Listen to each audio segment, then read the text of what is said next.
what's going on, beautiful jellyfish? It's Tracy. Thank you so much for taking a little bit of time today to hang out with me. And in today's video, I'm going to be filming a staples video, which I actually have a ton of them already done, in the sense I already have the list. I just haven't filmed them. They're really fun. I just really love chatting about cards that you can pretty much run in a variety of different decks, if not most all commander decks in this color. There are a couple more niche cards, which we'll talk about when we get there.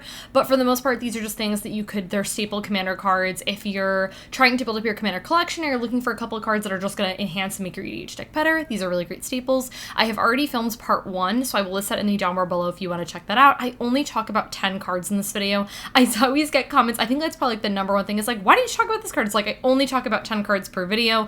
Otherwise, this video would be literally, I could just spend hours talking about staple commander cards. I don't think anyone wants to watch that in one video. That's a lot. But anyways, let's just jump into it with the first card, which is, let me get my computer set up. Oh gosh. Okay. Avacyn, Angel of Hope. I have Avacyn as my commander, and I feel like Avacyn is just kind of one of those cards where I don't necessarily know, I'm sure that there are instances where it wouldn't make a whole lot of sense if you maybe don't have a ton of creatures, but I feel like Avacyn just seems to be a great option regardless of anything. She definitely is on the slightly pricier side, but she's so incredibly good. Making your whole board indestructible is honestly ridiculous. I feel like I can't even tell you how many times I sit down in a game of Commander and I have Avacyn and I'll put her down, and I always, this is just me as a commander player, but I'm never someone who's confident in the bag. I don't care what you do, you cannot stop me. I never feel that way. I feel honestly, when I play, my big threatening thing is when I'm yeah, someone's probably going to kill it. Obviously, you can't kill Avacyn. You can only exile or make me sacrifice her with something. And those cards definitely do exist, but it is slightly a little bit harder, and not everyone can play around a card like this. So if you slam her down, for a lot of people, it's going to be very challenging for them to remove her, which we love resiliency, and Avacyn definitely helps get you there. So she's so good. I love her so much. I love that deck. It just makes me so happy. Okay, the next EDH staple is Akroma's Vengeance. There are a ton of board wipes that you can run in white in particular, but I really enjoy Akroma's Vengeance. It removes artifacts, creatures, and enchantments. I also actually really love the cycling on this. Believe it or not, I actually run into instances, it hasn't happened as much recently, but it has happened before where I actually have too much removal in my hand.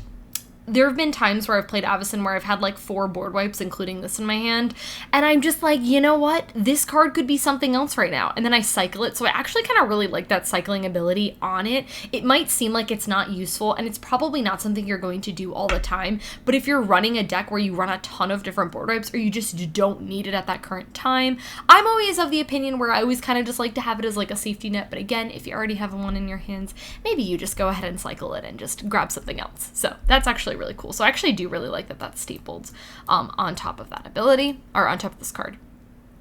Cool. I like too that it does just do artifacts, creatures, and enchantments. I like that it does more than one thing, you know? Cool. Okay, the next card is for my token people, and that is Anointed Procession, and this card is on the pricier side. However, if you are running tokens in Commander, 100% Anointed Procession is incredibly amazing. This is one of those cards that just you slam down and it gets out of hand really quickly, and there's also a solid amount of ways that you can tutor it out of your deck. We'll be talking about that in a little bit. This card is absolutely incredible. There's really not a whole lot to say. It just doubles the amount of tokens that you have in white. It's so good. I don't know if you can hear Zelda, and I'm really sorry if you can. She's being hysterical outside of the door. I literally looked at her and I was like, you need to take a nap. Cats, man, they just do what they want. You can't tell them what to do, you know? Okay, Generous Gift. I like Generous Gift. It is not a card that I necessarily gravitate towards because I feel like I just have other things that I run over this, but I do enjoy this card a lot. This is the white version of Beast Within.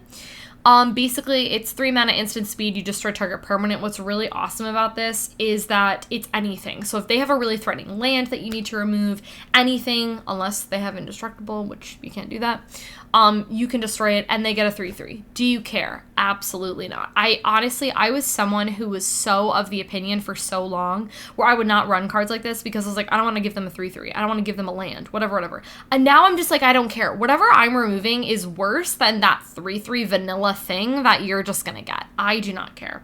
Or you can also alternatively use this and just store one of your own things if, let's just say, you need to. Let's just say, I don't know, someone donates something and you need to remove it. Like, they'll say they donate something like a curse or something like that, and you're like, I don't want this. Or you need to destroy something, one of your, I don't know, artifacts to give yourself a 3/3. I don't know. That seems really cool. It's a great card. Hold on. I'm going to let Zelda in here. Maybe she won't cause trouble. That's highly unlikely, but we'll hold on. Maybe she won't be hysterical, and maybe she will be okay. We do not know. Anyways, land tax.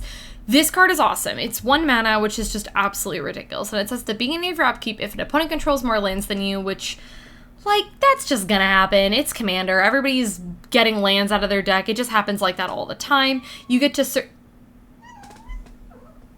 Excuse me? I let you in here. What more do you want? Mom is filming. Okay, so then you get to search your library for up to 3 basic land cards. You reveal them and you put them into your hand.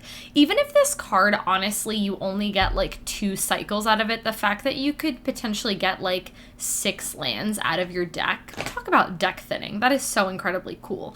And white can struggle a little bit with getting lands, you know, out of your deck. So with like ramping a little bit. So this is definitely a good card. It's only 1 mana.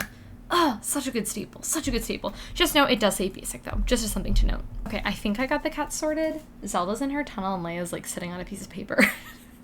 Someone's like, Leia is sitting on a piece of paper. She's happy. I don't know. She's a strange cat. Okay, anyways, this card is awesome. I actually put this card to the side because I actually need to pick one up for Alila. This card is so cool. It's 3 mana, it's sorcery, you tutor for an enchantment, you reveal it, and you put it into your hand. Yes, it is just an enchantment, so it is a little bit narrow, but if you're playing a ton of enchantments, I would say this card is a great staple. Even, honestly though, even if you're playing like 12 plus enchantments, I would still definitely consider running this card. I think it's really cool. Like, if you're playing in your token deck and you want to grab your Anointed Procession, might not be a bad thing to do. This card's awesome. Love it. Okay, Sphere of Safety. Speaking of enchantments, if you're playing a ton of enchantments, I'd consider running Sphere of Safety. Creatures can't attack you or a planeswalker you control unless they pay X for each of those creatures, where X is the number of enchantments you control. So let's just say you have 5 enchantments. They have to pay 5 mana for 1 creature to attack you. It's incredibly ridiculous. This card's also... Oh, wow, that card jumped in price. Wow. Okay, Serra Ascendant. So the other day I was playing Magic, and someone had dropped a Serra Ascendant, and I was like, meh, whatever. Never again. This card is ridiculous in Commander. The fact that it is a 1 mana 6/6 with lifelink is absolutely ridiculous. Talk about like one of the best 1 white drop creatures to ever exist. This card's absolutely ridiculous in Commander. Absolutely ridiculous.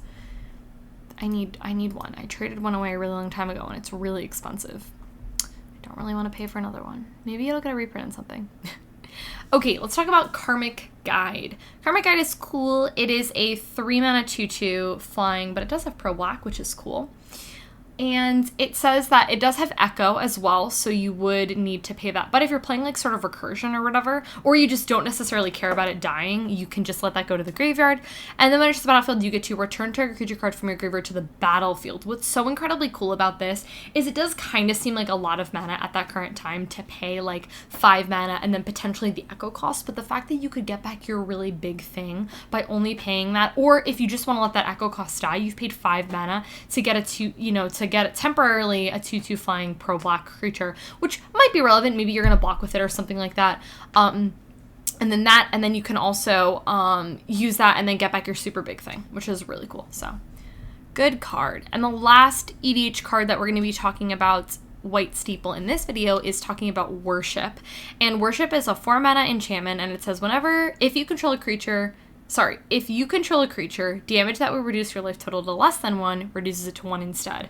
So basically, it's pretty hard to kill you when you have this card on board, which actually, as I'm staring at this card, I'm realizing, do I also need this card in Alila? Because it's like basically a little safety net. You've got your little safety bubble, and it makes it really hard to kill you. If they don't have enchantment removal, oh well. Then you've held yourself up for a couple of turns, or potentially won the game at that point, because worship has saved you. So great card. All right, guys, that is it for talking about 10 additional white commander staples that you can run. I really hope you guys enjoyed this video. I'd really like to know what cards I should feature in part 3. If you enjoyed this video, go ahead and give it a thumbs up. Subscribe to our channel if you're not already, and I'll catch you in my next one.